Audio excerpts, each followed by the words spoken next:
的外观看起来很不错嘛。你好，大章鱼先生。是的，请进，请进。真有趣，我以为你本人蛮高的。大家都这么说。如果你想早点把房子卖掉，你一定要把这个房子所有的优点都告诉我。房子的优点，相反日。好，没问题。地板裂了，屋顶漏水，还有一股可怕的臭味。你在电话里没有提到这些。请你让我说完。冬天冷的半死，夏天热的要命。后院还有野生吃人的蛤蜊出没。你还想参观其他房间吗？既然如此，我想那就没必要啰嗦。我不接受别人的拒绝。哈哈哈哈哈哈哈哈哈！请跟我来。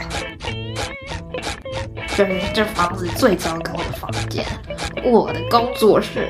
哦天哪，这幅画画得真好。谢谢。这是谁啊？让我来为你介绍一下章鱼哥先生。你们都是章鱼哥？我是章鱼哥，他是章鱼哥，我们都是章鱼哥。好了，搞定了，至少海绵宝宝还蛮安静的。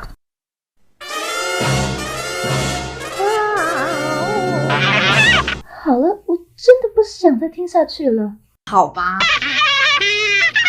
我是真的不想再听了，谢谢。我听得很清楚。走开，你离太远点。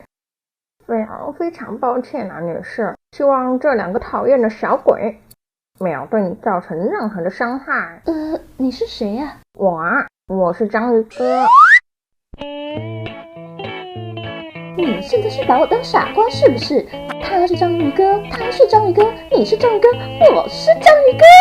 请问这里还有没有第5个章鱼哥啊？我要走了。拜托不要走，我的房子怎么办啊？就算你是世界上最后一个章鱼哥，我也不会帮你把房子卖掉。等等啊！不要走不，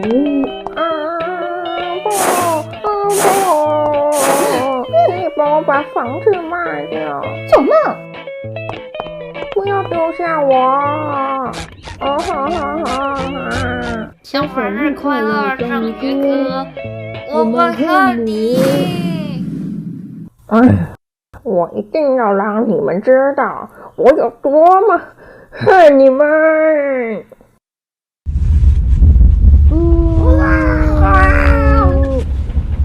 派大星，你会不会觉得章鱼哥太喜欢我祝了？相反日快乐！